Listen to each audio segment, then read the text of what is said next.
Welcome. It is June 26th. We would call our meeting to order. It is 6:01.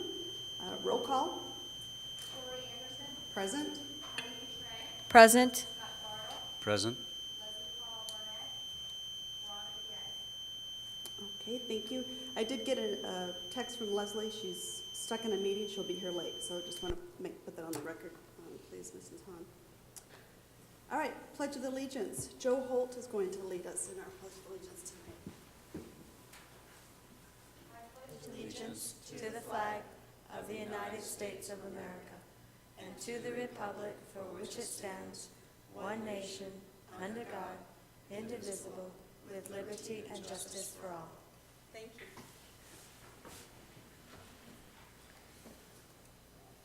Okay, item D, adoption of the agenda. Any changes or motions? Move to adopt the agenda. We have a motion Second. and a second. All those in favor? Aye. Opposed? Motion carries. President Anderson, Yes. I didn't jump in there. Oh, I would like to ask if we could remove the item on calendar change. which item? It was on the consent to 6C. The calendar? Yeah, there it is. Oh, the calendar, you're just taking it completely off? Yes, we'll have it back on the next agenda, but we've made some changes, so we need to bring it back next. So we're just taking it out of consent So completely? Take it Okay. out completely, please.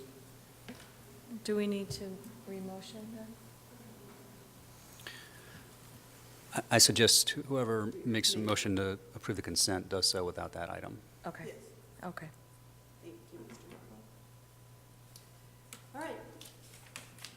So that item is out of consent. Okay, call to the public. I have one speaker card for Cameo Monson. Did I say your name right? Yeah. Thank you.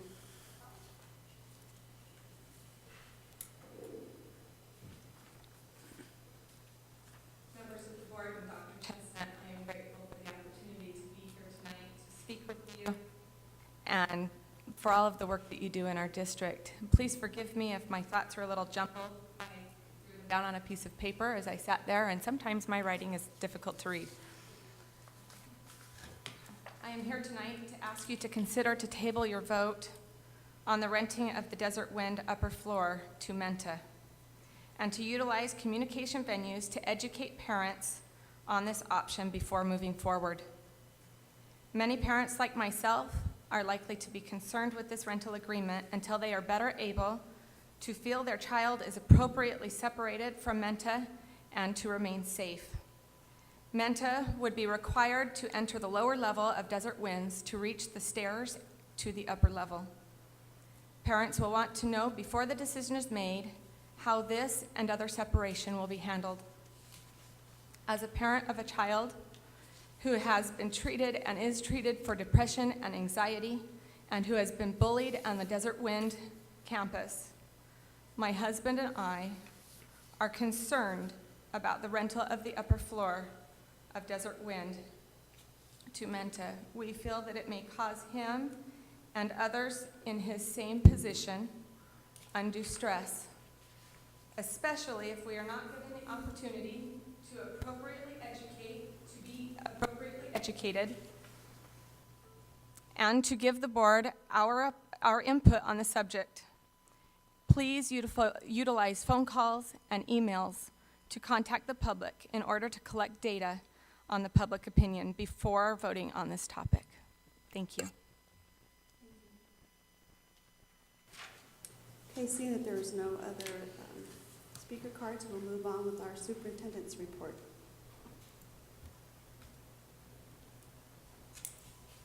Thank you, President Anderson, members of the board. I have a few slides tonight. On June 20th, we were awarded the Outstanding Business Award from Rotary. And it was the annual installation of new officers and members banquet. And our own Aaron Rausch was inducted as a new member, so congratulations to Aaron. But they had a lot of nice honors that they passed out that night, and one of them was to us. So we got a very nice framed certificate, which we will display around here. But they're very appreciative of our partnership on things like the student recognition each month, and gym usage for their big fundraiser. They had the Harlem Ambassadors, I believe it was this year, and they're actually in the middle of doing I think it's a men's basketball league right now, and most of the money that they raise goes back into scholarships for our students. So it's a great partnership, and it was nice to get that recognition. The Banner Health Van now has a new location. It is now at the district office. It has been at Maricopa Elementary School this past winter and spring, but the new home will be the district office from 10 a.m. to 5 p.m. Wednesdays. It was out there today, and it means that every Wednesday Mr. Beckett has to park in a new place. So it's kind of changed his world a little bit, but that's the major change. And the van will not be open 2 weeks in the summer, July 3rd and 10th, but otherwise it's out there. And this works better because our main waiting room in our lobby can be the waiting room for people waiting for the van. And then they have a staff person that's actually utilizing a counter space back towards special ed department for doing intake and that kind of thing. They were pretty crowded by doing all that intake stuff in the vans. We think it's a good partnership and a good way to support that option for the students in our community. Tonight on the agenda, we have the no dropouts contract. And we have discussed this several times this year. We had hoped to approve this contract earlier in the year, but it was a cash flow thing that we decided we needed to wait till the start of the new fiscal year. And just to go through those bullets, no dropouts provide support to dropouts so they can earn a MUSD high school diploma. So we are targeting students that are true dropouts from our program. And one reality in public education in this nation, at least every district I've ever worked in the state of Washington, as much like Arizona, we do a really good job of trying to keep students in school. But once they make that decision to drop out, there really aren't any options for them connected to the public high school. But this does change that. That's why this is a good program, is that no dropouts will reach out to those students that are under 21 and ask them if they would like to re-enroll. The second bullet says that they provide licensed teachers, on-the-ground student advocates, 24/7 tutors, and state-aligned curriculum and technological support. Third bullet, the program is home-based and laptop-based. And most importantly, the last one, the program is budget neutral. There's no startup cost, no financial risk. And we are placing a 25 student limit at this time, mainly to make sure we do not have a cash flow problem. The way it's funded in Arizona is that instead of being based on the 100-day count, they will fund us on a per month enrollment, but not until the end of the year. So we basically front fund it, and then we get reimbursed by the state at the end of the year. So just to make sure we don't have a cash flow problem and that kind of thing, we want to keep that student limit to 25. I think that it's probable that as time goes on, we can increase that student limit, assuming we have good success. So this was a program I was involved with in the state of Washington, and it worked well. And we're anxious to get it going. The thing that's very unique about it is that it is done totally off-site. No Dropouts will hire a counselor that will be their employee, and that person meets with these students once a week. And then the curriculum is computer-based. And that's the way it works. The only time that students in this program would probably have to come into Maricopa High School would be for Ames testing. Assuming they needed to complete an Ames test, they would come in and do that. But beyond that, that's pretty much it. And I know Debbie Burney, our representative, is here tonight, so thanks to Debbie for being here. But we think this is a good program. We think it's time to move forward on this, and we think it'll be a good option for students which we haven't had before. There's one other district in the state of Arizona that is currently doing this, Coolidge School District. We'd be the second. But this was a pretty common program in the state of Washington where I came from and has a good track record. So we feel pretty good about this proposal tonight.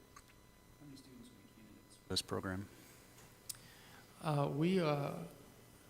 That's a good question. I'm guessing a couple hundred. Yeah. Because it's students that have dropped out beginning, in 9th grade. And so we provide that entire list. It ends up being an interesting process, though, because sometimes it's hard to find those students. We go with their last address, they've moved. But there'll be, I think we will have no trouble hitting our 25 student limit. In my previous district, we immediately signed up 25 students, and we were a much smaller high school.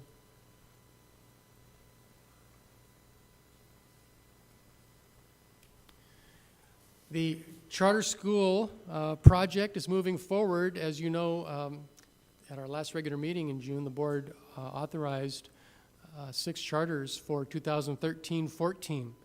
And so that has been my main project for the last 2 weeks, and pretty much I finished it at 3 o'clock this afternoon. Yesterday I drove up to Department of Education and presented the documents to the state board and to the school finance office, gave them hard copies, and then they explained to me that we needed to do entity forms, which sounds like a very simple project, but it wasn't. It took till 3 o'clock, but all those entity forms have been submitted online, and so there's only one last thing we have to submit, and once you sign the minutes from the previous meeting, we'll send a signed copy of those minutes where we approve the resolution for these 6 schools. We'll send that up to ADE, and then we'll just wait and see to make sure that they have accepted this application. So we've turned our homework in, and we're hoping for a good grade on this, and we'll keep you posted.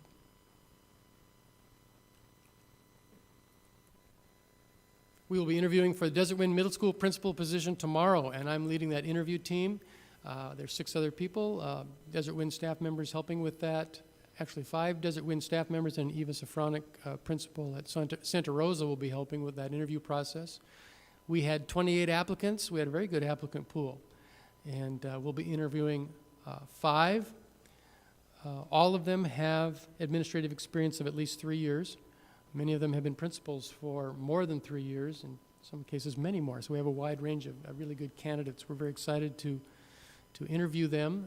No internal candidates that are being interviewed, but we think that hopefully by the end of the week or next week, once we do finish all our phone reference checks, we'll have a candidate to bring at our next governing board meeting. So we're excited about that process. An update on the Ak-Chin community memorandums of agreement. There's 2 of them that we're working on. Number 1 really has to do with program coordination. That's really just to formalize our relationship with the liaison staff and data sharing and better communication. Our next meeting, our second meeting to get that finalized, is on July 12th. And then for memorandum of agreement number 2, that's the $2.6 million grant. We've had 1 meeting. A second meeting has not been scheduled, but we're still trading proposals back and forth, and so hopefully we're going to get this finalized soon. So we're very excited about working on that project. One of the things, the keystone, the key component of that grant is hiring up to 5 math teachers at the secondary level, so that we can provide additional remedial support to our students, because math is our challenge subject, like every secondary school in America. And so we are recruiting and advertising and interviewing for those positions now in anticipation of this grant being funded. Pretty much the rest of the grant projects are on hold until this is finalized. So that's a good project. We're working on that. Also, since it's kind of technically the end of the 2012-13 school year, I thought this would be a good time to review our governing board superintendent work plan that we set up last fall. And it sounded like a real simple plan, only had 3 parts to it last fall. But as the year went on, a lot of stuff happened in these 3 areas. So number 1, our goal was to improve student achievement. And the main way that usually gets measured in most states is by the state test results. So we're still waiting for our 2013 Ames results, the official results. We have them unofficially. They're embargoed, but we can't release the data. But the letter grades for schools and all that will be out sometime in July, and so then we'll know. But, of course, there's other ways we measure our progress on student achievement. Our Galileo tests, those are our benchmark tests that we give 3 times during the year. We've got those finished, of course, and Rick Nielsen is preparing a report for you that we'll hopefully have for you for the next governing board meeting. So you can track that. Our schools, as they have done their reports have reported on this, but I think you're going to want that all in one place, and so you can look at that. Our district report card, we said we wanted to create a district report card, and that is still a work in progress. It'll be partially based on our strategic plan indicators, so we're going to need to wrap that up, and then we'll have the indicators to go along with it. So I did try to put the new stuff in red since my last report. The next big project has been our ADE Teacher Principal Evaluation Pilot, and Dr. Conley really deserves credit for getting this launched and getting us involved with this. We're one of 5 school districts in the state that's involved with this project and this pilot, and it has been a good project for us. Next year, this year included just 5 schools. Next year, it will include all 9 schools, training for all of our teachers and all of our principals. And the core of it is the framework by Charlotte Danielson on what constitutes good teaching. And this is really kind of a revolution in education. We've never really had, as a profession, frameworks validated by research that are easy to use that describe what good teaching is like, tied to an evaluation system. Now you would think we would have that, but we haven't had it. No state has. And so we've done the training on that this year. We'll be doing more of it next year. So I really appreciate Dr. Conley getting that launched, and feel like we're ahead of the curve on this project. And it'll work even better this next year because it was kind of a late start for this school year. We really didn't get going on that until about mid-October, which is kind of late. So we'll be doing it from the beginning. Obviously, we're doing some training in June with principals and with staff when they come back, their first days back, and that kind of thing. So this will continue to pay benefits for us, I think. The next item, partnership with Beyond Textbooks. The board approved that at, I believe, at our last board meeting. We're very excited about that. There are about 70 districts and schools in the state of Arizona involved with this. It's really an online curriculum tool for teachers and students, and we think it's going to help us, particularly for our remedial kids that need extra help with remediation, as well as our kids that need challenging. And that's one of the big challenges for teachers is how do you come up with those materials that your remedial kids need and your advanced kids need all in the same classroom. And this is a wealth of information, and there's more to it than that, but that's one of the main tools that we're going to be able to take advantage of, and I'm excited about that. And then lastly, I think our charter school initiative has been a good student achievement improvement initiative. I think obviously that's the goal of entering into this project. I'm looking forward to getting those academic conversations going at each school next year on how we can improve and do a better job with each individual school. So I think there's several things we've done in that area that I'm proud of, and I think are going to pay dividends in this coming year. The second goal was to work on a strategic plan. And I convinced the board not to put, specific language in there. So it wasn't like get the thing done by, the end of June. Fortunately, because it's not done yet, I've gathered all the data. The last thing we have to do is I just have to put it together. We have to put an action plan together for each of our goals.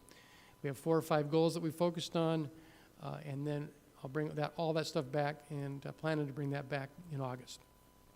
I'd hoped to bring it back in May, and it didn't happen, so we're moving the date to August. And lastly, number 3 was to improve community engagement. And I've really tried to emphasize that this year, and being a new superintendent, it's kind of a natural thing to do because as a new superintendent, you want to engage the community.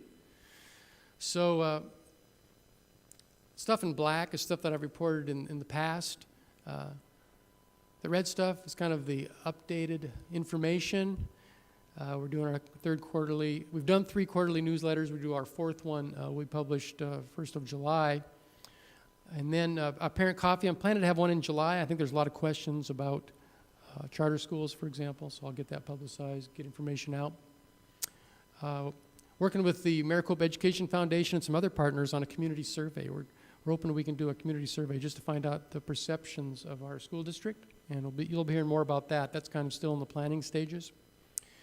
And then other partnerships, the Ak-Chin Grant, of course, you know a lot about that. That's in red. And then at our next board meeting, we're going to have a presentation by Stand for Children and Expect More Arizona.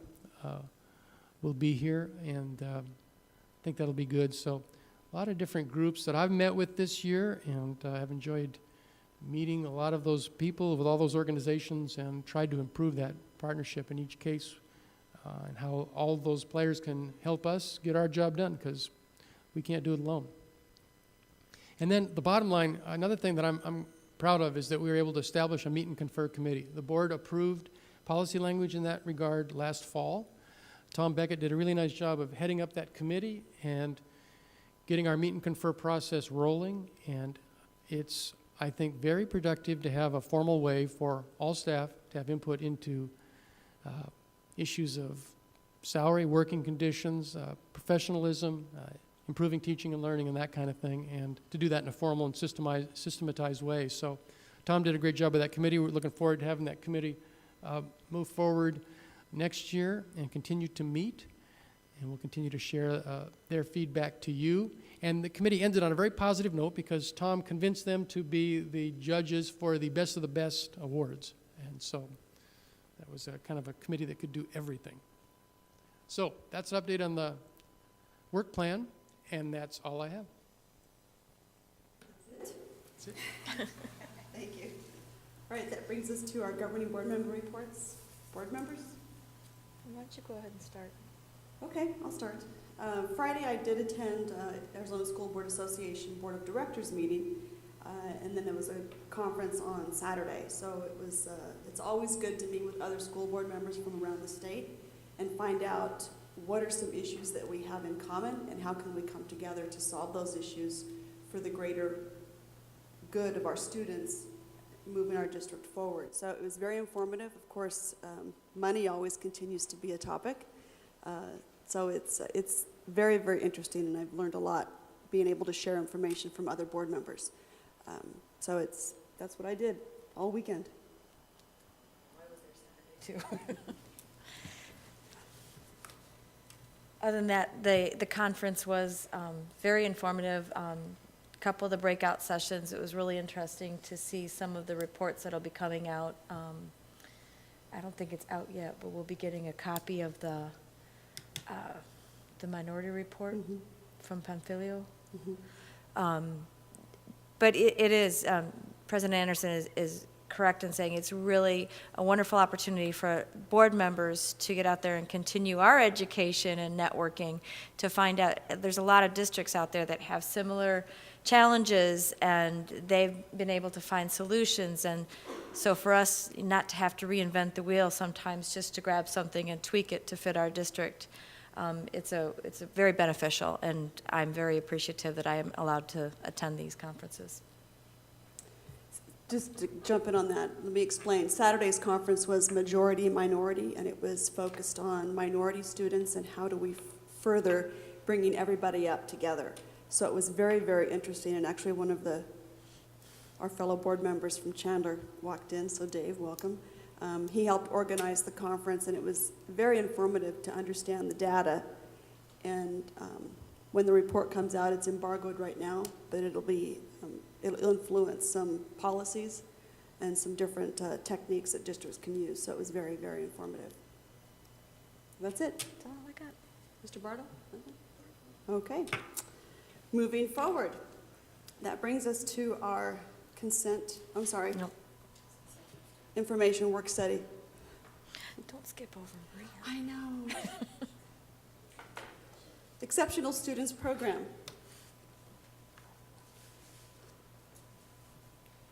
I'll go ahead and introduce Maria Sigali, our Exceptional Student Services Director, and she's just finishing up her first year in that role and with our district, and she's done a great job. It's been a pleasure to work with her.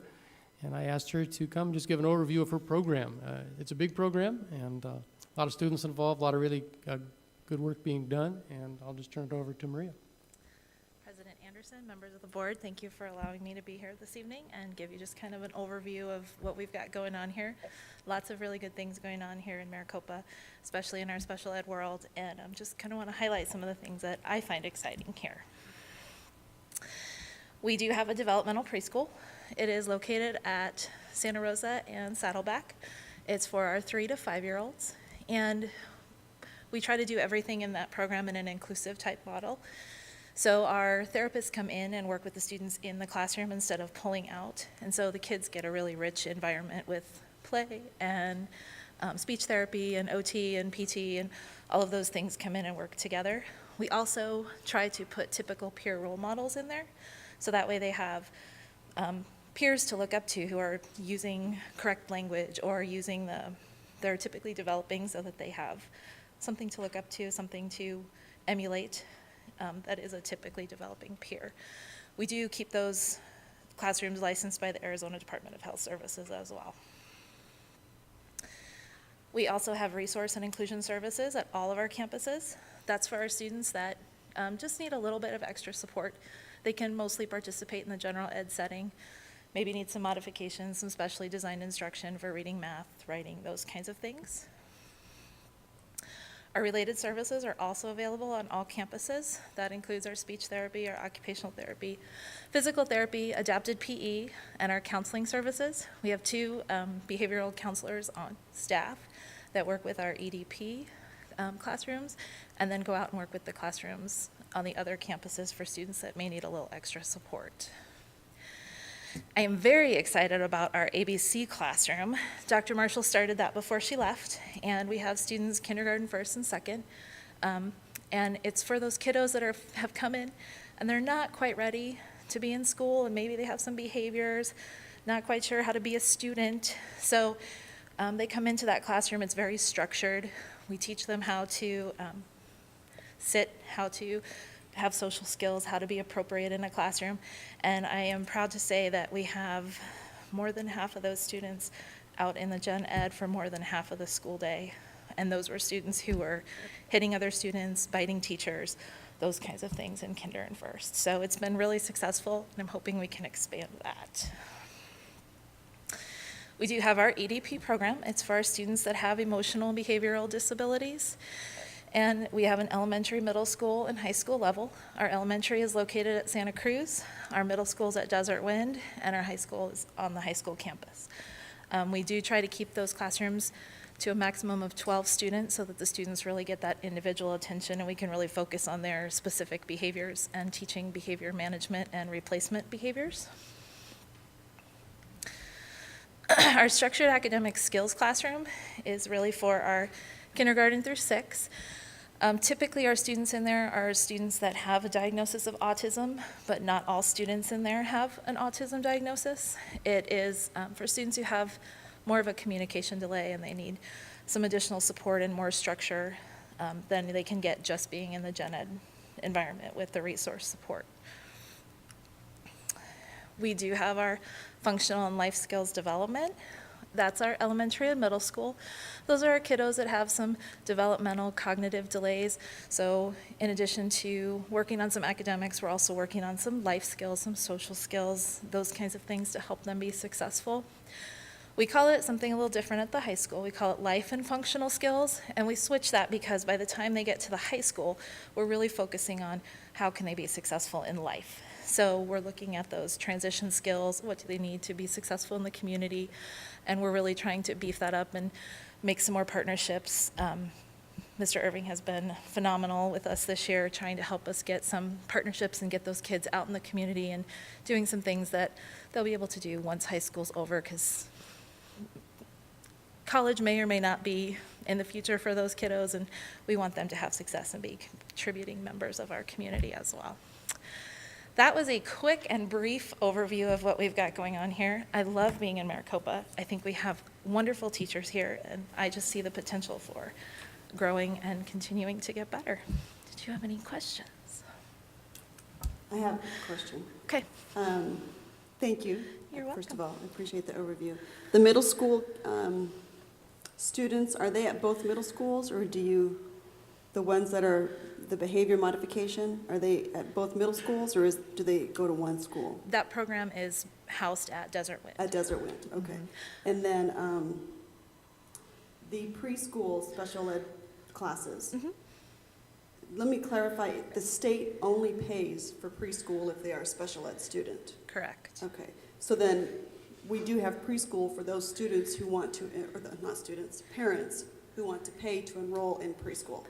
We try to keep about 4 slots per classroom for those typical peer role models. If we have less students that have needs, we can increase that number, but we are required to provide those services for the children Right. that have needs. So we try to solicit and get those peer role models in, and that it is a tuition-based, but we do not offer just a plain preschool for typically developing students. Okay. All right. No, I just wanted to clarify that the funding from the state's only for It is. special ed. Okay, It those is. were my questions. Okay. Anyone else?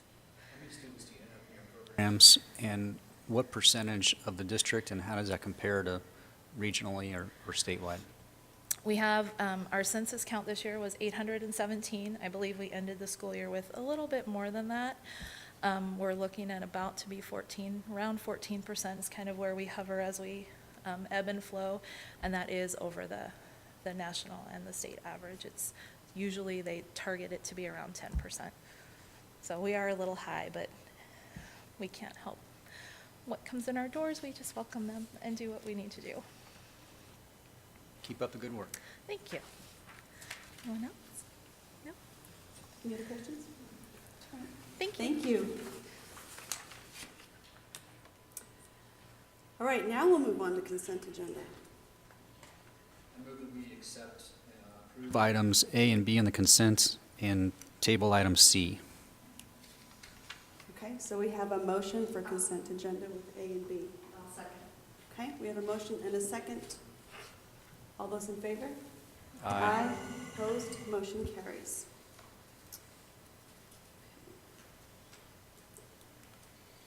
Seven A, our HR report. That would be Mr. Beckett.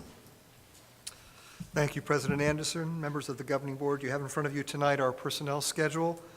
There were some last-minute revisions made to that, so we'll take any questions if you have any at this point in time.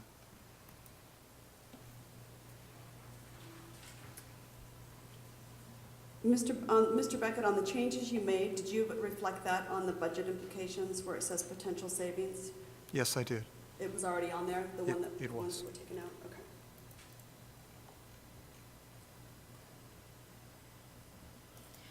Just an overall question, Mr. Beckett. Are we going to have the teaching positions filled and on the next month's? So, because we only have one meeting in July, and school starts in August. Our intent is to have as many of those teacher placements on the next agenda as possible. We always have the option of ratifying those placements after the fact. Obviously, we'll make sure that we have kids having a teacher in the classroom on the first day, so that is our goal. What percentage are we at as far as, with this HR schedule, as far as completing those? At this point in time, our weekly openings, I think we're right around 15 at this point in time, but a number of those positions are grant-funded positions, that, similar to what Dr. Chestnut was talking about with the math positions. So we have some positions that are tentatively being opened up for some staff members, and we're hoping to find replacements for those people that we're moving into those math intervention positions that we're hoping to do with the Ochin grant. And so there are a number of exceptional student services positions that we're still working on. And again, I know that our principals and Maria are working hard to get those filled.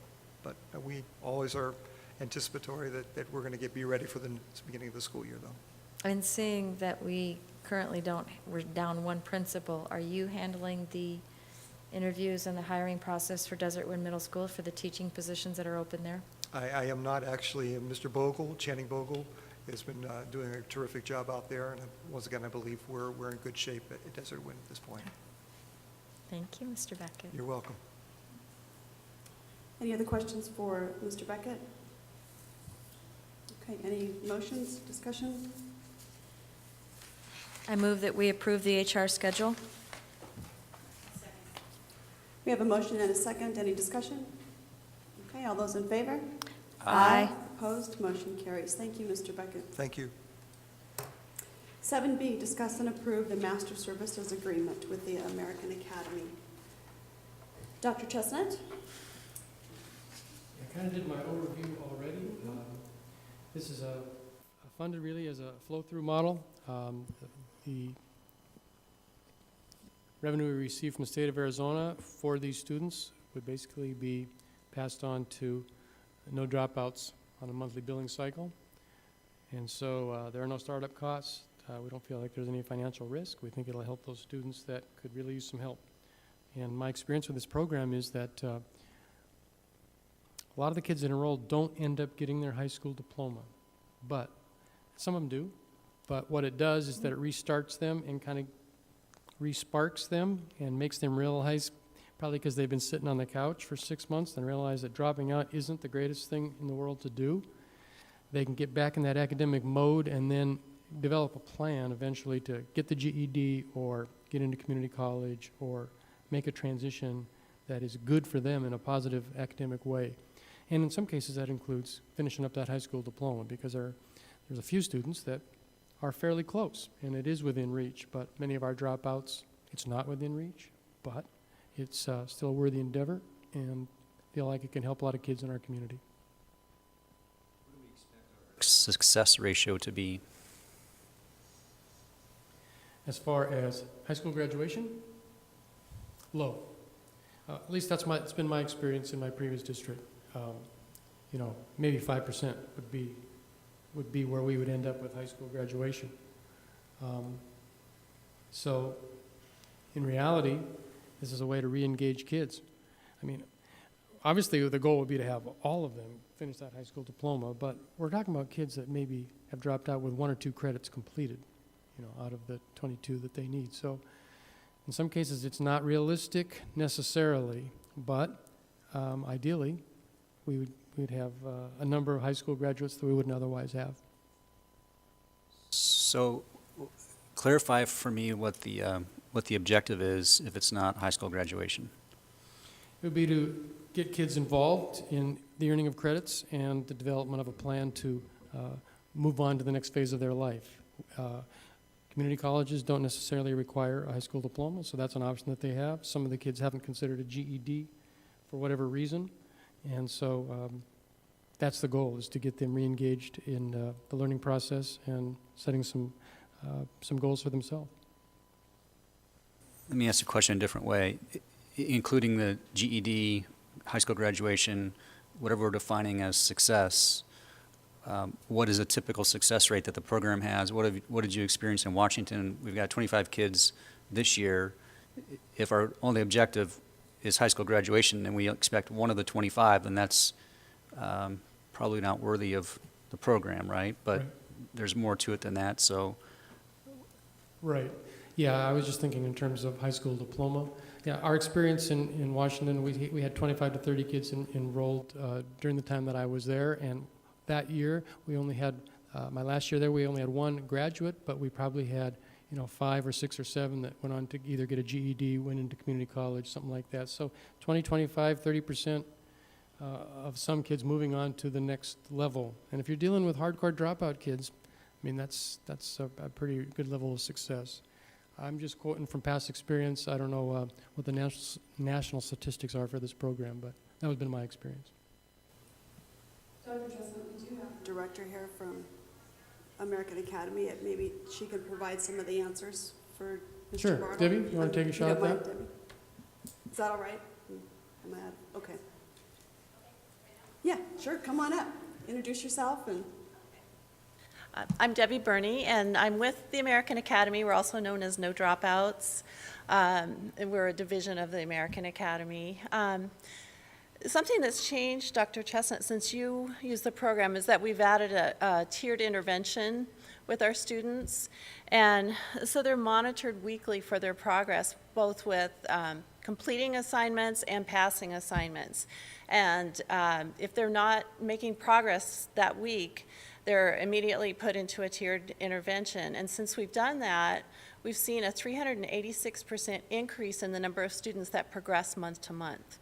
So while we can't give you an exact number of students that actually graduate, because it's comparing apples to oranges really, because when you've got students who have 2 credits left to graduate, I mean, those are pretty much low-hanging fruit. Those kids are most likely going to graduate. But then you have some kids who maybe only have 5 to 10 credits earned, And so trying to compare those kids to the ones who are, trying to compare them to each other, it kind of skews the results on that. So, Have both scenarios within our school, Absolutely. right? So overall, you've done this program all throughout the country, I Right. assume. You've educated thousands of kids. You have to have some sort of metric that says this is what you guys can expect from us. I don't have those numbers with me right now. As Dr. Chestnut said, we do have, these kids, actually when they enter our program, they enter into a Tier 1 intervention because they're considered at risk just because they dropped out. And we look at graduation as a success, but we also offer the students opportunities to move back into the high school. So we consider that a success, because really the more structure they have, the better. And we get them back in and we're looking at progress that they're making, they're getting excited about getting a diploma now. And sometimes the best place for them really is to go back into the high school. And so we'll give up that revenue and turn it back into your school, because that's the best place for them, the most likely place for them to graduate. But you don't track those former students to figure out what happens to them in the future? We don't. Some districts do, but we don't, right? Because they wouldn't be enrolled with us anymore. They'd be back in the high school. So once they complete either their GED or their high school diploma, or they go to a trade school, or they have the option to go to a community college, Yes. it's really getting them to be productive citizens and being able to contribute. Is that what I'm? That's exactly Okay. right. And we really measure it on a month-to-month progress, because every month that they complete assignments and complete their, education that they got that month, we look at that as a success more than what they had when they were sitting on the couch, when they were, just hanging out with their friends. And so, the day they get their diploma is not the day they get their education. We look at it as a process. So, And it is, I think, about changing the behaviors. yes, it certainly is. And it's a process. I And get and that. we get, we look at kids for the last 5 years. I mean, when you talked about a list of students, there could be 200 to 300 students that we try to find. And, those students that have been out of school for a while, those are the ones that sometimes we have better success with, because now they see what it's like out there. And they realize that not having a high school diploma is going to really hurt them for their whole life. And so, and I'm sorry I don't have those particular metrics for you with me, and I don't know them off the top of my head, because it's constantly changing with this population of kids. Dr. Chestnut, if this is approved and we presumably address this again next year, how are we going to define success? How do we know whether or not this program was worth the effort? Yeah, my experience was that the No Dropouts program does a good job of providing data on number of students enrolled, number of credits completed, and we'll be able to track our progress for our students pretty easily. So if I recall, we get a monthly printout, and it's pretty easy to track, and should be able to do that as the year goes on. What we hope to achieve with it? I think the goal would be to help some students graduate that otherwise wouldn't. I think that's, for me anyway, that's the primary goal. And then the secondary goal would be to enroll kids in other options that would help them, move forward with their life, whether it's a GED or whatever. Well, just as you guys preach the SMART goal theory and so forth, I guess I would just encourage you to, this sounds like a program that could go on in perpetuity, because every year we could just say it was successful. And I'd like us to put a line in the sand and say, this is what we're trying to achieve for this program, make sure it's worth our time, make sure it's worth taxpayer money, and making sure we're seeing incremental progress, and so that we can look back and say, did it work or did it not work, versus we put forth our best effort and we think we helped some kids, so let's keep doing it. Questions.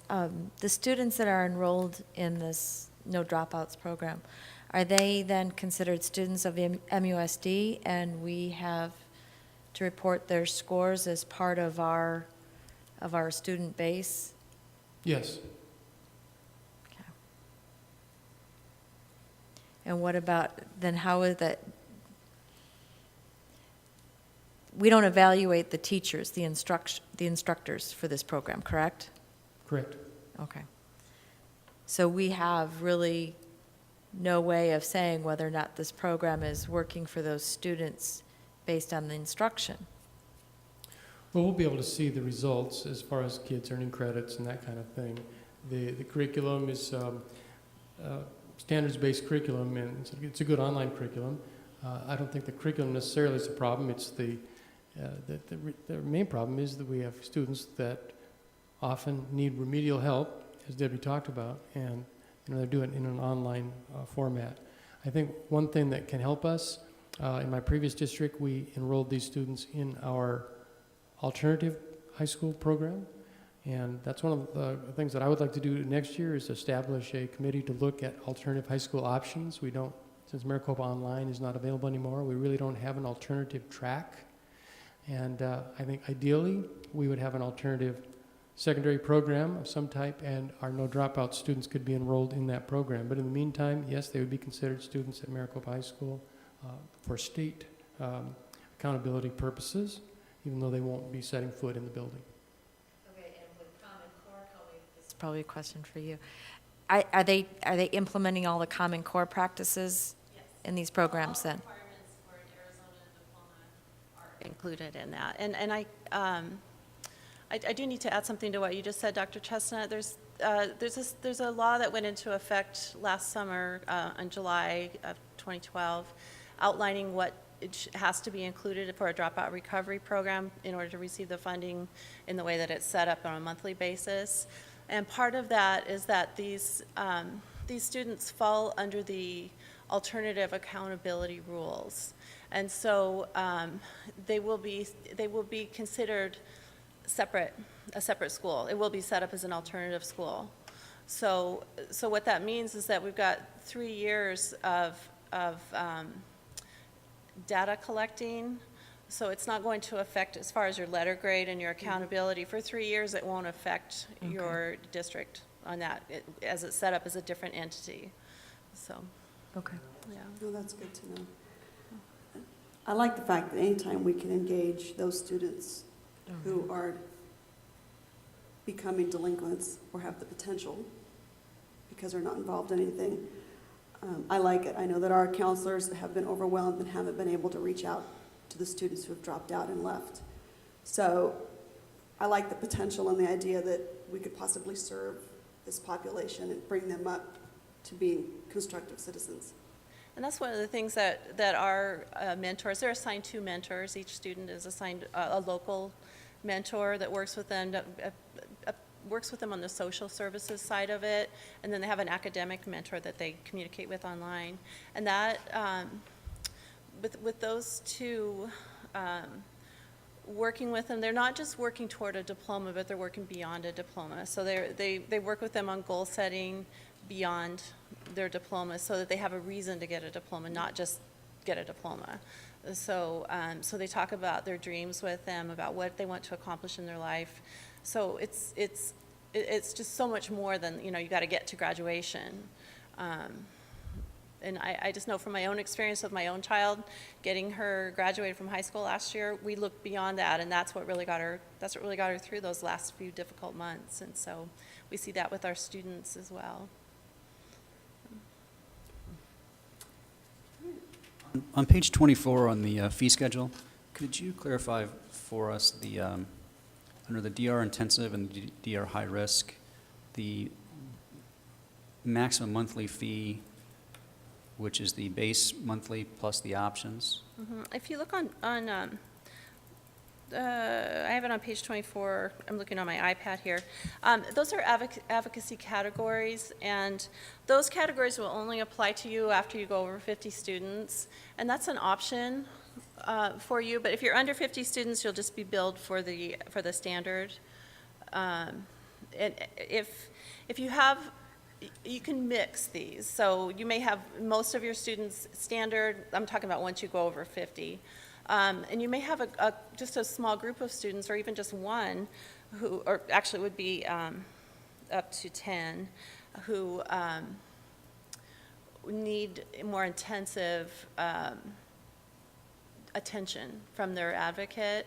So what the difference is that the standard is a 50-to-1 ratio. The intensive is 25-to-1, and the high risk is 10-to-1. And so what they would do, so if let's say they were in a high risk category, they would be meeting with that advocate numerous times throughout the week. The standard, which is what we'll start with for you, they'll be meeting with their advocate once a week. And so you will be billed just the lower, yeah.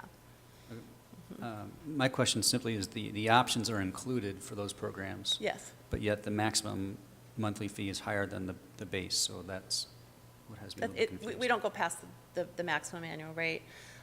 Those Right, at-risk. Right, why is the maximum higher than the base, given that the options are included? That not make any sense. We don't go past your maximum annual rate for the year. We may for the month, but not for the year. You're on page 24?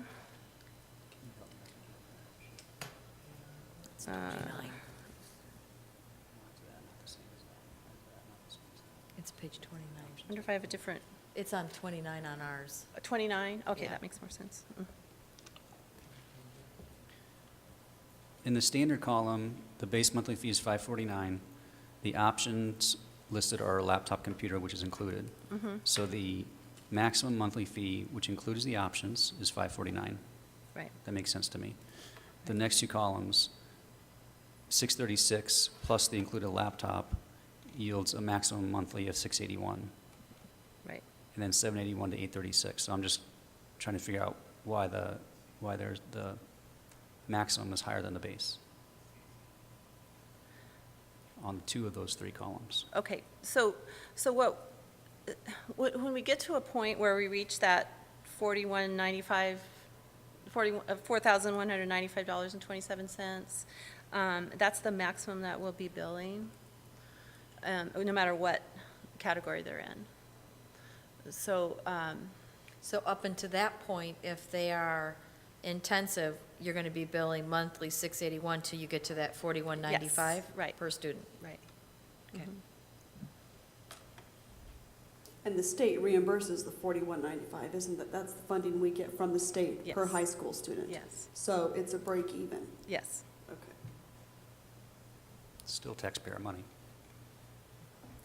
Well, I still see it as these are future citizens in our community, and if we can do anything to help them be productive,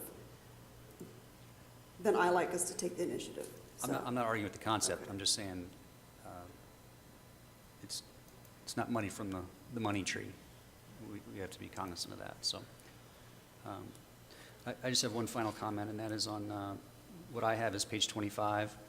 There's the last sentence says pricing terms and conditions are guaranteed until July 1, 2013, and may change at TAA's sole discretion after this date. I know this is not the spirit with which that comment was intended, but I'd like to, but it could be interpreted that the vendor has the ability to change the terms and the rates after that date. So if the board does make a motion for this, I would suggest that we exclude that sentence as it's not material to the contract anyhow, in my opinion. Yeah, there was some confusion on that. You look a little confused by it right now, so, Steve sent us, Dr. Chestnut sent us an update on that. okay. Earlier today. Yeah. That it's, once we sign the contract, it stays the same for a year. And then at a year, it can be renegotiated. Yeah, and we can take that out. And my guess is, if you want to make the motion to remove the second half of that sentence, I think that's what Scott's saying, That's fine. price will be guaranteed till July 1, 2013. I suspect we could cross that through and initial it, and I suspect that American Academy would accept that change. Yes, if it's signed this week, we'll do that, yeah. Okay. Because I think the idea is that the new fiscal year could bring new prices, which makes sense because the Right. reimbursement from the state could change after July 1. the state, they will give us tons of money. Right. But to clarify. Well, if there is one thing about that, is that if there is a clause, I think, since we added in the privacy policy, and so it's kind of thrown the page numbers off here. No, never mind. Okay. Our prices don't change, the maximum annual rate can change, though. So if your maximum goes up, which it will, probably, then that part would change. But as far as our $549 a month goes, we don't change that. Right, you're going to take every nickel that the state gives us. So as that goes up, so does. We take everything from the state, but any other funding that you get, we don't. If the state lowered the amount they gave us, we would not be negatively impacted by that. Right, to your earlier comment. So to clarify, Mr. Bartley, you want to take that last sentence off? Yes. Okay. Would you like us to do that officially, or just? Yes. Okay, we can do that. I think that's what I'm hearing, so that it becomes official. Yeah, we can do that tomorrow. Okay. So, any further discussion, any motions?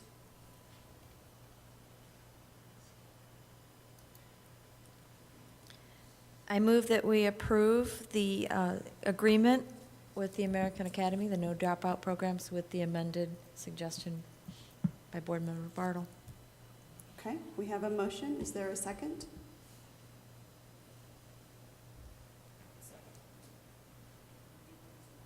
Okay, so we have a motion and a second to accept as amended. Any other discussion? Okay, all those in favor? Aye. Opposed? Motion carries. Thank you very much. I appreciate your comments, Debbie. Thank you, President Debbie, Anderson, and the will you send board. over an amended copy that we will have the board sign Yeah, once we I'll receive that from you? Yes, Okay, yeah, and I'll give you instructions on what to do with it. okay. Okay, all right, thank you. Thank you. All right, 7C, discussion and approval of Desert Wind Middle School rental. Dr. Chestnut. Yes, let me get to the right place here.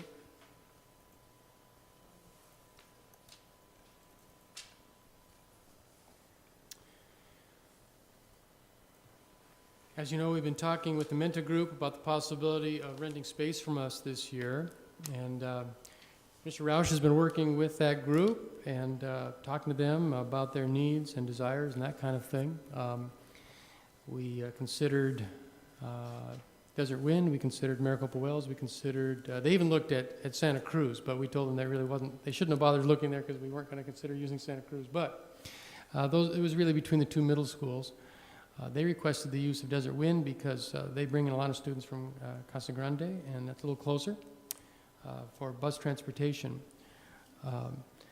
Another reason that we're interested in this is because we have enrolled students in this program in the past. We've bused students to Casa Grande, and this would be an advantage to our students in this program and would save us transportation costs as well. So as far as the details of the negotiation and the discussion, Mr. Roush has done all of that, so I'll be glad to turn it over to him if he has any additional comments.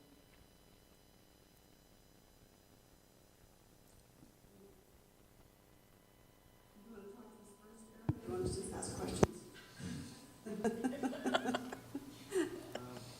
Go ahead and just ask questions. I don't think that mic is working. You might need to come up with this mic.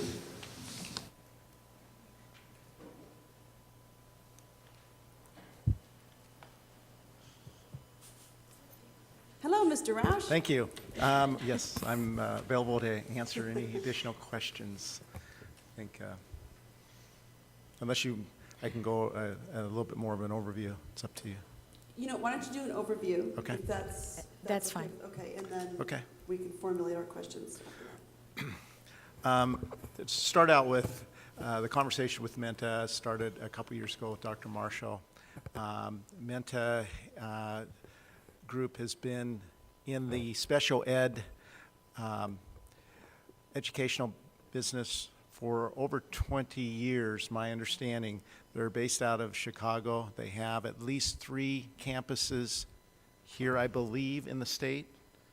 And they've been operating in the state of Arizona as a private day nonprofit special ed contractor for quite a while. Probably at least 10 years, it sounds like to me. I don't know exactly. They've got a lot of experience.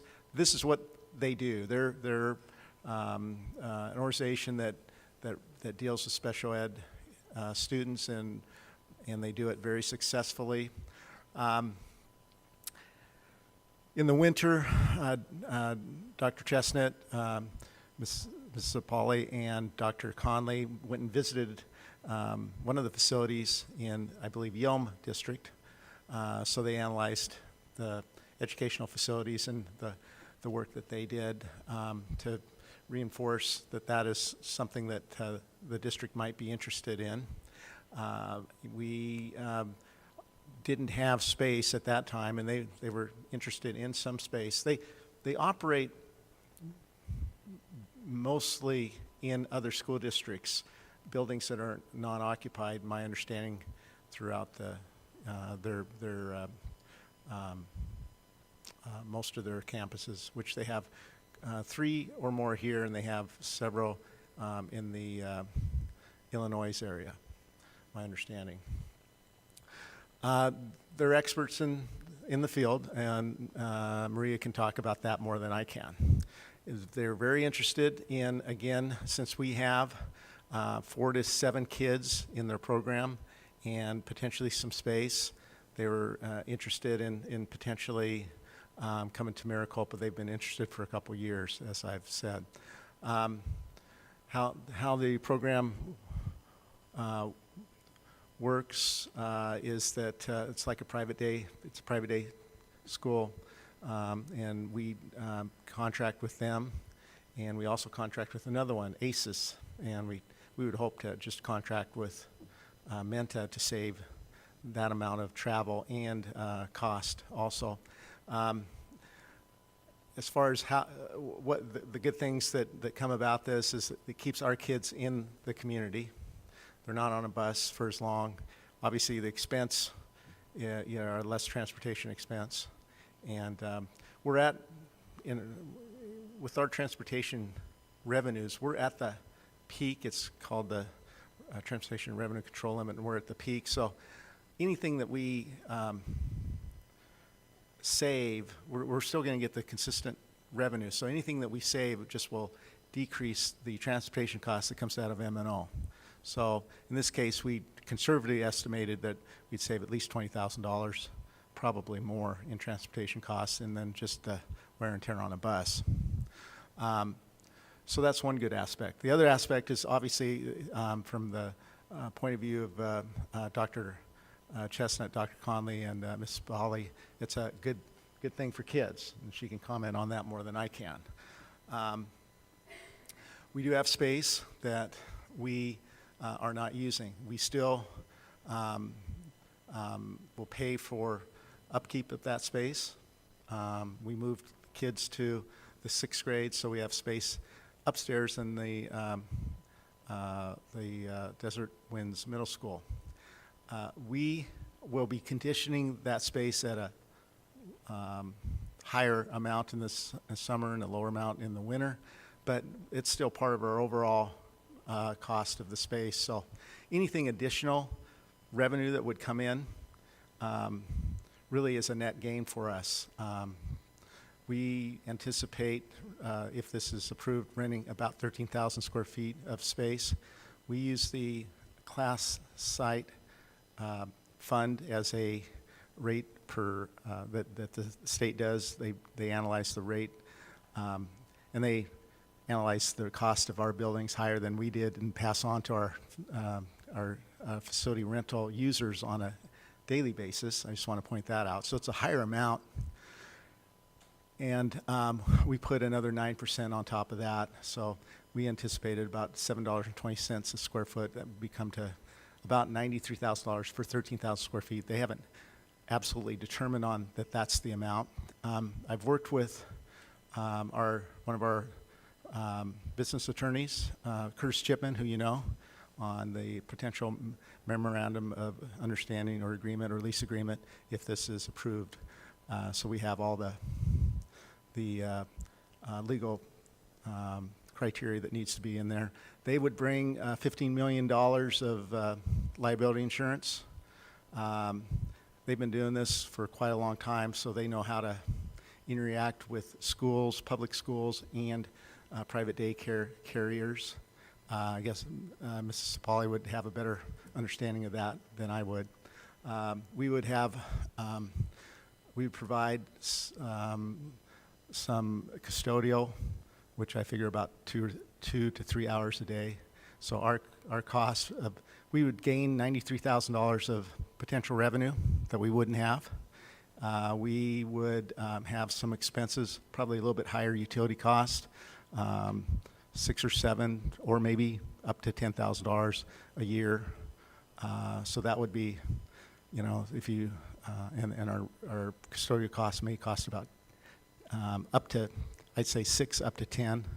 But so conservatively, we'd bring in a net revenue of $60,000 to $70,000, and then reduce our expenses for transportation at least 20. So it conservatively is a net gain for our district of about $90,000.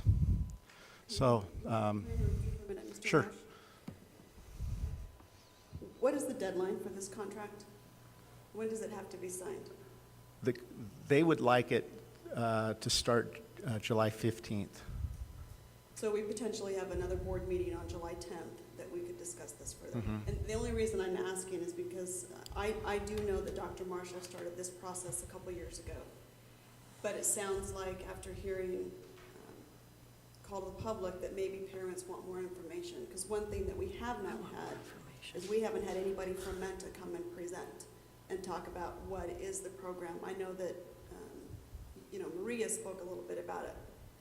But I think that that would, as a parent, put me at ease, knowing who really is going to rent the building. Sure. So, and then my next question is, why not Maricopa Wells Middle School? Because they have Some of separate their- buildings. I'm just, you know, their I'm just asking. Yeah, their preference was Desert Wind Middle School, just because they transport kids to Toltec and Tolleson and Casa Grande, and it was their preference. So we just accommodated their preference. And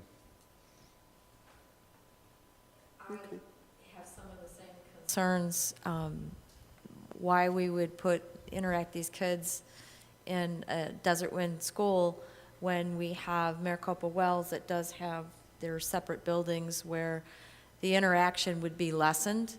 I'd like to know more details on how, you know, if we're to rent out the top of Desert Wind Middle School, they have to get there via the stairs or the elevator, and there's going to be kids attending on the lower level versus Maricopa Wells where they could have access in and out of their own building. And concerned use of cafeteria, are they going to be using the gym, the library? The hours are important. I understand that they want to be closer to Casa Grande, but Maricopa Wells is only 10 minutes further. I'd like to have some more details about this before I can approve it. We do have to take in consideration what is best for all students attending Desert Wind and the culture that it creates, because that is huge in the success of the students. I think it's a great program. I would love to be able to keep our students here in Maricopa and be able to have them further, but I have to look at more than just 4 to 7 Maricopa students. We have to look at all that attend. So I'd like to have some more information about this before I feel comfortable deciding one way or the other. very good. So Dr. Chestnut, can we kind of direct you, and we haven't made any motions yet, to have somebody from Menta come here and I think that would help parents understand what is the programming, what are the hours of business, what are their schedules, and give some of those details out, and then possibly look at the pros and cons of, I mean, I understand that they want Desert Wind, but what's best for us? Is it best to have it at Wells, or is Sure. it best to have it at Wind? So, Sure. and I have not seen, and I know Dr. Chestnut has looked at those, and staff has looked at that, but as a board member, I would like to see why one over the other, or what's the pros and cons of both, and I think that will help parents be informed as well. So, can we do that? That's no problem. Okay. We can have Minta here, and we can Okay. talk about both facilities, pros and cons, and make a decision. Okay, I think that would be helpful. So, I don't know that we need to make a motion unless we just, if somebody would like to table this. Okay. More information? Okay, so That's we have my a motion. motion to table. Is there a second? I'll second. Discussion? Absolutely. I have several questions that I'll save for Menta, but Dr. Chestnut, through this budgeting process and through the discussion of closing a school and so forth, one of the benefits of closing a school at that time, Maricopa Wells, was that we would have the ability to lease extra space facilities and generate additional revenue. Yet this program is, by definition, we're just charging them our direct and indirect costs. So I guess I would like to have some clarification as far as what our objective is as far as leveraging the additional space that we have, because my interpretation was that it was to be a revenue generator for us that we could then leverage into improving our programs and so forth, versus more or less a cost or revenue neutral program like is presented. Okay. And in that context, this is anywhere from a quarter to, certainly less than half of market value for renting space in Maricopa. And I understand that there are variables given the school situation and so forth, but I think the way we came up with that number, one of the factors was we were looking at what they did in other markets. And if this is I'm not sure how relevant that is, right? If they want to have a presence in Maricopa, well, market values dependent on Maricopa. It's not based on Surprise or Kingman or wherever else that we're looking at. But if you could just speak to a little bit more to what our objective is with the facility rentals, I'd appreciate that. Well, it's an interesting question. It's a little different than our normal facility rental where somebody's renting, the pack for just one time event or something like that. So it's a different relationship, and so it's also a school, and it's a school we already do business with. So I think it's different in that regard too. I think our goal was to get started and to generate some revenue. We kind of have some sunk costs in that building already, and if we end up with a positive cash flow of $90,000 to $100,000, that's not bad. That was the thought, that we could get started, and then it's a one-year lease, and then we consider renegotiating if we feel like we're not, getting enough return. So that was kind of the thought process that Mr. Rausch and I use as we move forward on this, and recognizing that it's, different than retail space in downtown Maricopa, and in our situation, it's probably the kind of renter we want because it's complementary to our business. So that was the thought process anyway. Well, we do have a motion and a second on the floor to table this until July 10th. So, do you have more? Discussion. Is that not okay? Oh, I thought we were done with discussion. I'm Because these are still questions discussing. that he can get the information and bring back on the 10th. Okay, can I ask them though? Sure. Mr. Rausch, what have we done as far as communication to the Desert Wind community, if anything? We have an interim principal there, Mr. Bogle, and I'm not sure what we've done. I would suggest that you put together a game plan to make sure that all those folks who are directly impacted by this, and possibly from both middle schools, know that this opportunity exists at our next meeting to learn more about it and come to the call of the public and so forth.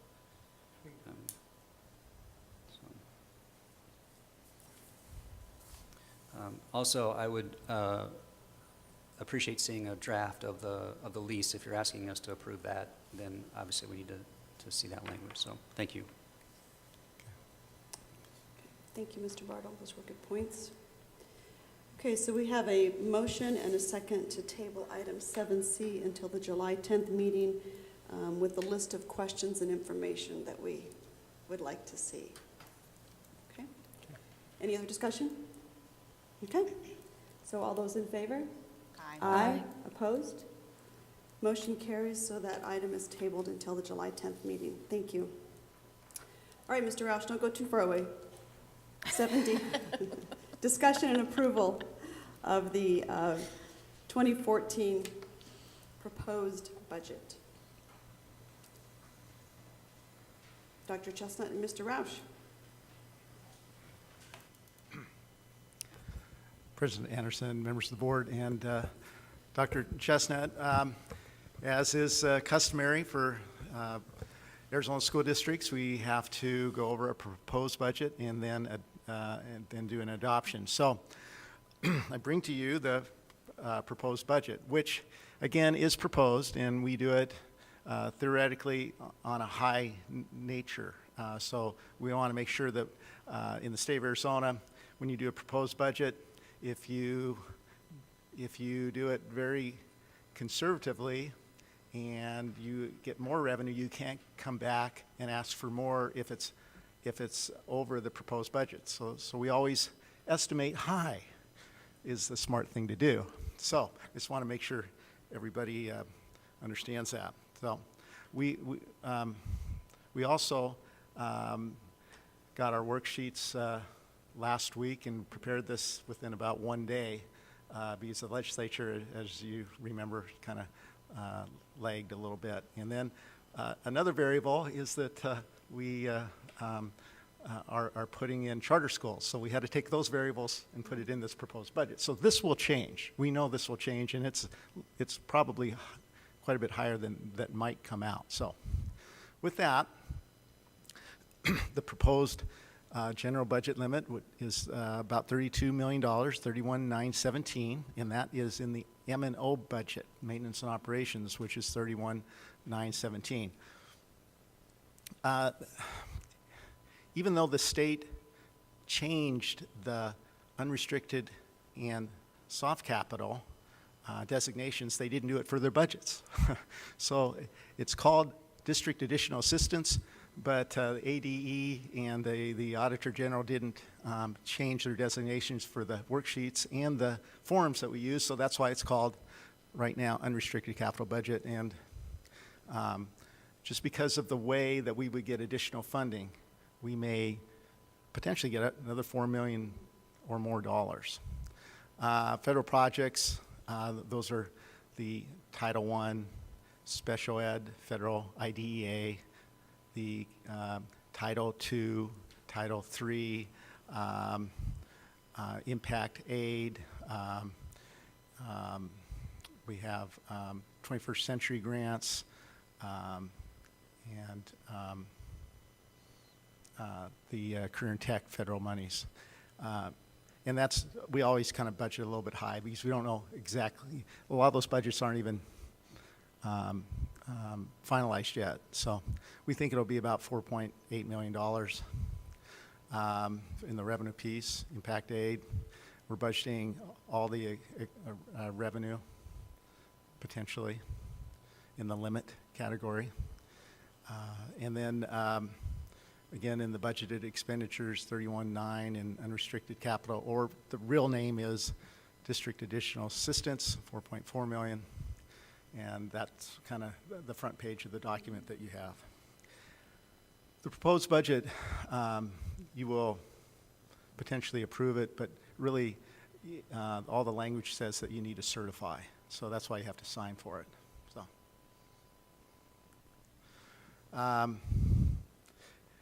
Just some things about the M&O and additional assistance highlights. There's a 1.8% increase on the formula revenue limit. MUSD budgeted for charter schools and estimated 550 new students. All kindergartners would be new to those schools. It's just an estimate. We don't know for sure. We do have quite a bit of change or movement. And so any of the movement of the kids that are new to the district, not new to they could be in another school, but not new to the district and come to a charter. But they have to be actually new. And so we estimated high on that. That could be another 300 kids in those 6 schools. And there again, I really won't know. That's one of those, we like to say, we don't know until we see the whites of their eyes. That's a common school term that superintendents and business managers talk about.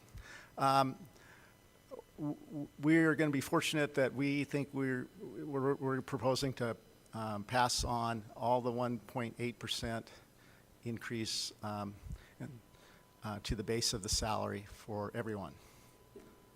So 1.8%, yes. Is that 1.8, is that 301 inflation rate that they? No, this is M&O. This is in the M&O budget. So what I'm talking about right on this slide is all the M&O. Okay. So 1.8% increase in the M&O and other funds. Some of those funds would pay for themselves. For instance, the federal budgets would pay for themselves. Also, the budgets in food service. The M&O overall expenditure budget is also increased in this by estimating all the charter schools. That's why it's higher, because we're in Arizona. We are paid for last year's students this coming year, but we'll be paid for there's a anomaly in the funding for charter schools in that we're paid for last year's students this coming year, but then we're paid for new students for charter schools. So when we were talking to other school districts, one that is really active and very knowledgeable, in, as most of you know, is Cave Creek, and they received over $1 million of additional assistance last year that they wouldn't have received. 1 year anomaly, just because they got last year's numbers and they got new numbers, and that, and then the second year is when all the schools take effect for the increased amount. So we're estimating high, and there's always a reconciliation that'll come back, but we see at least as much as Cave Creek did last year, additional assistance. So again, the unrestricted capital or the newly formulated district's additional assistance is increased along with that, and that's why you see that big increase. We still know that regardless what we do, we have a slight increase in retirement costs, both to the employee and employer. And we do know that some of the utilities are going up, not so much ED3, but mostly global water. We have implemented the Maricopa Wells energy enhancements, so we know that even though rates may be going up, we think use, at least for that school, we know will go down, as well as the high school. We'll have to see exactly what that is. We can only estimate, but we know that because we're going to have a lot better control, that the use will go down. Because when you're manually trying to adjust thermostats rather than able to go in and do it on a web-based system, we know we can do better. So, Mr. Rouse, can I ask another question? Mm-hmm. I'm going to change the subject just a Sure. little bit. The charter school applications have not been approved yet. So these figures reflect if the charters are in fact approved. We don't know that. So I didn't see an additional sheet that says You don't. if they're not approved, here's what the figures are really going to be. That's Yeah. my, I mean, Well, Because we don't know what AD is going to, Right. if they're even going to approve them. They may come back and not approve them, and we're back to right. ground zero. Well, Right. Instead of that one, we, as Mr. Roush stated, we've put the maximum amounts in there that we think we Okay. could receive, so we don't leave money on the table, and we could spend up to that amount if the charter initiatives are approved. But currently, we are staffed at the lower level, which is really $1 million lower than what we were staffed at last year. So we have things on hold. Okay. The only thing we're actually moving up forward on right now would be the math positions for the Auction grant, but we're pretty confident of that funding. So we're not planning to spend a lot more money unless that money's there. Okay. yeah, it's a good point. We don't want to show an expenditure budget of quite a bit less because we can't carry the budget forward and it won't give us the opportunity to spend. That's why we put it at that limit. Now, when we do find that out, we'll come back with a revision as we always do in December, Right. or we can do it even sooner. I know Cave Creek actually did a budget revision in September, so we can even do it a little bit sooner. But our expenditures are based on last year's expenditures, Okay. and we did cut the $1 million out of those expenditures. So it will be a big windfall, if you will, if we get the charter school funding. But if not, we're prepared to stay at the other expenditure level. Okay. All right. It's a good question. Okay. And it's one we wrestled with too. I mean, when we're putting this together and not giving us any time to do it too, so.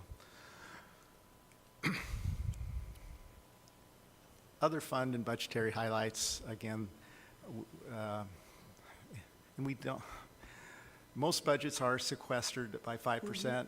We still don't know for sure on the IDEA. The state talked to a couple people and they're still not sure what that means at the state level for IDEA. But we're anticipating 5%, so we're going for the worst case scenario. Some of the good things, 301, we know that the base will increase. We know we can sustain a 1.5% increase in addition. So all certified staff that qualify for 301 will have a 1.5% addition plus the 1.8% addition. And that's to their salary base. That's their, Step increases, correct? right, that's their salary base. So if it's a total of 3.3% higher than last year's salary for certain certified members. We know also that Fund 12 will increase another 25%, which probably is going to be even higher. As I sent out the figure, it's close to $2,000 this year, probably be closer to $2,500 next year. There are variables in there. So that's a good thing. We also know that we'll probably have a class reduction of ability for 3 more teachers. So what we'll do is we'll transfer more expenses out of the M&O fund, which is a good thing. So it gives us more capacity to spend in different ways in the M&O fund, and that's a positive thing with 301. Again, we talked quite a bit about the auction budget, but there's extra funding in that, and that also relieves the M&O budget somewhat, as we know. Title I and our ELL state grant may be higher. We're getting preliminary information, but we don't have official information. And I'm one who always likes the official information and show me the money. So I just, it looks like we're going to get it, but I still have to see that. So I will put that in there, and we're kind of budgeting for that. And then we'll still need to make some transfers out of the district additional assistance, which we usually always do, and most school districts do, to the M&O fund, unless some of these other things come about. So, and another thing, one of my staff members is not present, but I want to just commend Karen Honeycutt for her work on this budget. So she's unable to attend, but we rely on her as a district quite a bit, and she helped a lot with this budget and does all year round. So, and I'm open for questions. Any? Yeah, I have a couple.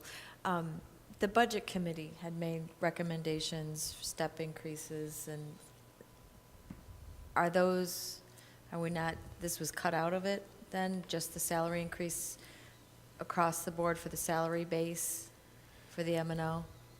That's a good question, and we haven't finalized the answer to that. We would have a capacity to spend approximately 1.8 if we did it across the board, but that could be a cost of living. You could consider that a cost of living adjustment, or that money could be targeted towards salary steps, and it might not.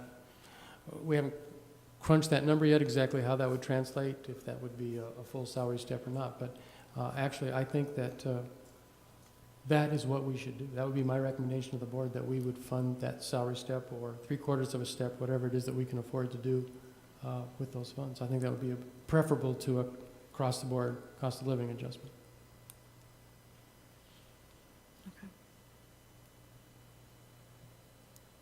Any other questions? Okay, thank you, Mr. Roush. You're welcome. Okay, so on the item D, are there any motions? I move we approve the fiscal year 14 proposed budget. Okay, we have a motion I'll second. and a second. Any discussion? Okay, all those in favor? Aye. Opposed? Motion carries. Proposed budget was approved. Okay, item 8. Do we have a motion I to move we adjourn. We have a motion. Second. Second, all those in favor? Aye. Aye. Aye. Motion carries. We are adjourned. It is 7:32.